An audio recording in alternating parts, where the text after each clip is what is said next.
Ouais, là, carrément, je suis sur mon lit, on dirait un gros film de cul mal fait, là. J'adresse cette vidéo à moi-même et aux personnes potentielles qui se reconnaîtront là-dedans et qui voudront bien m'écouter. Ça fait plus d'une semaine que je trouve pas le sommeil, que je me pose beaucoup de questions, que je tourne en rond sur pas mal de sujets. Je suis très stressé, très fatigué. Et je crois avoir trouvé un fragment de la raison de mes tracas et de mes insomnies et de mes problèmes de sommeil. Je crois bien que c'est les réseaux, je crois bien que c'est TikTok en fait. Ce sera pas une vidéo pour vous dire quoi faire ni comment faire, ce sera juste une vidéo qui vous dira pourquoi je fais et comment on en est arrivé là et comment j'en suis arrivé à ce constat qui me fait me poser toutes ces questions. Je pense, comme tout un chacun qui essaye de réussir sur la sphère YouTube, les réseaux, tout ça, on développe tous du contenu de plusieurs manières différentes. On développe du contenu avec une audience sur Instagram, sur YouTube, en faisant des shorts, des vidéos longues et des TikTok. Et en tout cas, moi, je trouvais que c'était une bonne idée au début. Enfin, une bonne idée, mais il s'avérait que non. Cette vidéo un peu crue, au sens littéral du terme, je vais vous énumérer des points que je liste au fur et à mesure dans ma tête pour vous expliquer comment et pourquoi j'en suis arrivé à ce constat-là. Pourquoi il vaudrait mieux pour moi et ma santé mentale et mon bien-être. Pourquoi il faudrait que je m'éloigne le plus possible, en particulier TikTok. En fait, la raison principale de mes vidéos, et je crois que ça s'est perdu très très vite, en fait, avec tout cet engouement et tout le fait que je veux faire quelque chose qui soit vu. À la base, moi, je voulais juste montrer à d'autres personnes que c'était possible. Je voulais pas donner de conseils. Moi, je suis pas un professionnel. Je suis juste quelqu'un de passionné qui a une mentalité d'acharné. C'est tout ce que moi, je pensais pouvoir apporter. De la mentalité, du courage, de la motivation et surtout être une sorte d'exemple pour des gens qui ont plus de peine avec le fait de, je sais pas, ça peut être démarrer un sport, s'y consacrer, y donner du sien, de la passion, être en accord avec son esprit et son corps. C'est pour ça, moi, à la base, que je voulais faire des vidéos. Et en fait, très vite, de par les statistiques et de par surtout les annexes, et par annexes, je veux dire TikTok et les shorts, cette vision très pure, très concrète de ce que je voulais faire avec cette chaîne YouTube, elle s'est rapidement transformée en boucle statistique. Il faut que ça soit polarisant, il faut que le contenu fasse la plus grande rétention possible pour que les gens restent, il faut que ce soit clivant, que les gens restent pour qu'ils aient une raison de rester. Et moi, la manière que j'ai trouvé pour que vous restiez dans mes vidéos, c'était l'énervement, c'était la provoque. Ce qui veut dire que mon discours pouvait être pris de la mauvaise manière, d'autant plus que sur un short ou un TikTok, il n'y a pas de contexte. C'est une vidéo qui peut durer entre 10 à 10 minutes, sauf que moi, pour le format proposé, je fais que des vidéos qui durent entre 10 et 30 secondes. Donc c'est pas en 30 secondes qu'on pourra comprendre ou poser un contexte. Je m'éparpille, mais tout ça pour dire qu'on est passé d'une vision très saine et très pure qui s'est déportée extrêmement vite avec les statistiques à quelque chose de très malsain, très, très mauvais, que ce soit pour les gens qui regardent le contenu ou pour moi. Et il n'y a pas plus de 2 heures, et je me suis sincèrement posé des questions sur qu'est-ce que je vais faire, comment faire en sorte que ça marche, que ça marche, que ça marche. Et au final, je me suis juste dit que le fait que ça marche, c'est une conséquence, c'est la plus-value du but réel. Et au fur et à mesure de ma démarche psychologique, je me suis rendu compte que moi, mon but, comme je vous l'ai dit, c'était être une sorte d'exemple pour des personnes qui se sentent pas bien dans leur tête ou dans leur peau, en leur prouvant par mon parcours que c'était possible. Et pas du tout faire le plus de vues, être le plus clivant et polarisant possible. C'est pas ça de base. Mon but, c'était pas faire le plus de vues possible. Mon but, c'était juste rendre des gens heureux et donner du courage aux personnes qui n'en ont pas assez de leur entourage. C'est tout. Donc j'ai cogité pendant une bonne petite heure et demie à fixer mon plafond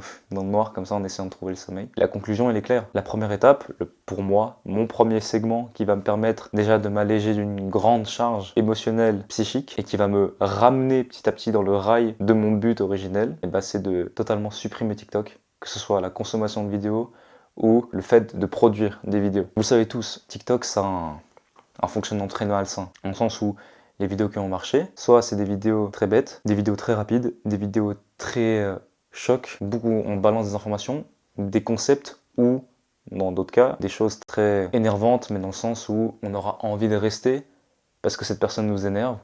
Donc on va faire en sorte de ne pas être en accord avec cette personne, mettre des commentaires, tout ça, bref. C'est malsain parce que on regarde tout ça, on s'énerve, on écrit notre pavé et ensuite on revient plus en arrière, on passe à autre chose.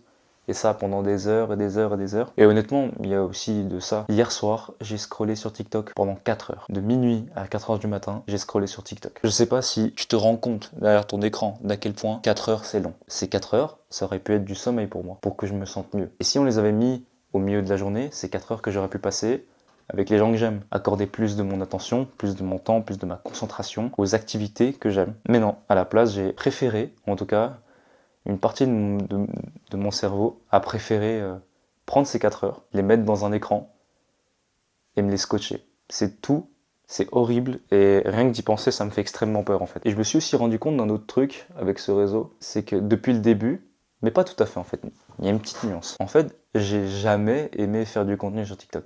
Toutes les vidéos que vous pourrez, plus voir du coup, parce qu'il y aura plus de TikTok, mais toutes les vidéos que j'ai fait jusqu'à présent, je n'ai pas aimé une seule de ces vidéos, à l'exception de 3 vidéos. Il y en a une, c'est un post avec des photos. C'est un truc genre super wholesome où il y a une musique genre qui dit que la vie est belle et que la vie mérite d'être vécue avec des slides de photos de mes potes et de mes proches que j'aime le plus. Et les 2 autres vidéos, en fait, c'est littéralement les 2 premières vidéos. C'est les vidéos, sincèrement, les plus pures dans leur méthode de faire et de penser parce que c'est des vidéos toutes simples. C'est des vidéos de moi qui partage un moment d'excitation parce que j'ai reçu des bandes SBD. Ou c'est une vidéo de moi qui m'entraîne pour la première fois avec ma ceinture SBD. En fait, c'est juste des moments de vie que j'ai capturés parce que moi je trouvais ça genre super cool de partager mon bonheur avec les autres. Et au fur et à mesure des vidéos, ça se transformait de plus en plus en contenu cliquable et pas en contenu appréciable. Je veux bien faire la distinction entre les deux. Mais aussi je me suis rendu compte d'un truc encore pire, c'est que, qui m'a un peu soutenu dans cette idée que ces vidéos-là, j'ai jamais aimé les faire, c'est que quand ça marchait pas, j'étais pas content, et quand ça marchait, j'étais pas plus heureux pour autant. Qu'on prenne une vidéo qui est fait 200 vues, ou mes 2 vidéos les plus visionnées qui font respectivement, je crois, 17 000 et 20 000 vues, j'en éprouve aucune émotion, aucun plaisir. Et même si elle faisait 1 million, 5 millions,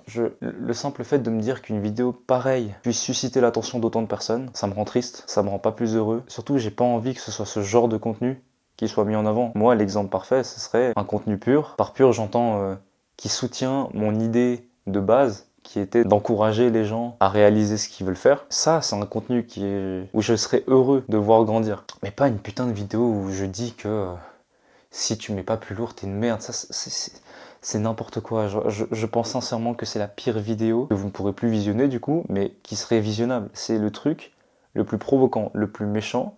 C'est gratuit, ça sert à rien. Ça vous apprend rien, c'est nul. Et en fait, d'un côté, vous avez les commentaires haineux, je dis haineux, mais juste des commentaires qui ne sont pas dans le sens de la vidéo, qui vont à l'encontre du message de la vidéo, même si en soi il n'y a pas de message parce qu'elle est vide de sens, mais vous avez compris. Et donc ces commentaires-là, ce qu'ils vont faire, en tout cas pour mon cas, c'est comment ils vont agir. C'est pas qu'ils vont m'attrister ou quoi, c'est qu'ils vont me prendre la tête, parce qu'au final, moi, je répondrai à des commentaires qui me sont destinés, parce que eux, ils ont ça comme contexte. Mais derrière, moi, est-ce que je le pensais vraiment? Non.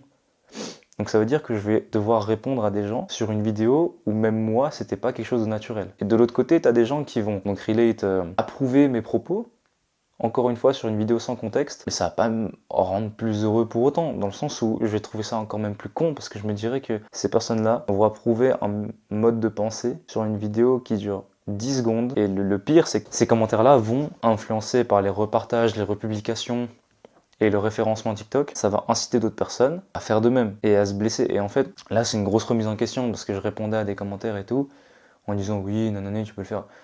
Mais au final, on s'en branle.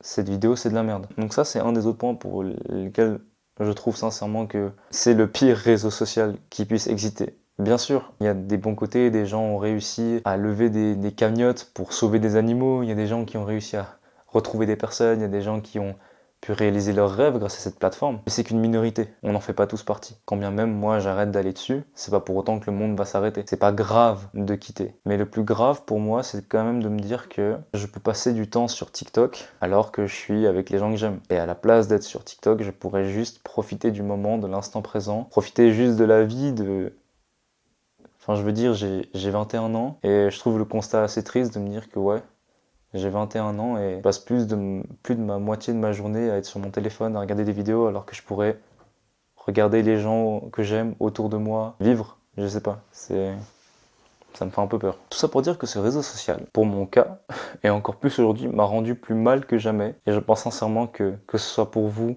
ou pour moi, la meilleure décision à prendre, c'est d'arrêter. Je cherche pas à convaincre, et je vais encore moins vous donner des conseils pour comment arrêter. Juste aujourd'hui, j'ai eu mon déclic, et j'espère que le vôtre viendra. En attendant, je vais retourner sur mes idées saines et pures, et créer du contenu qui me plaît, qui me fait du bien et qui vous fera plaisir, en vous encourageant à être la meilleure version de vous-même. Sur ce, je vous fais des bisous, passez une bonne soirée et à la prochaine. Par pitié, prenez soin de vous et désinstallez-moi ça, s'il vous plaît.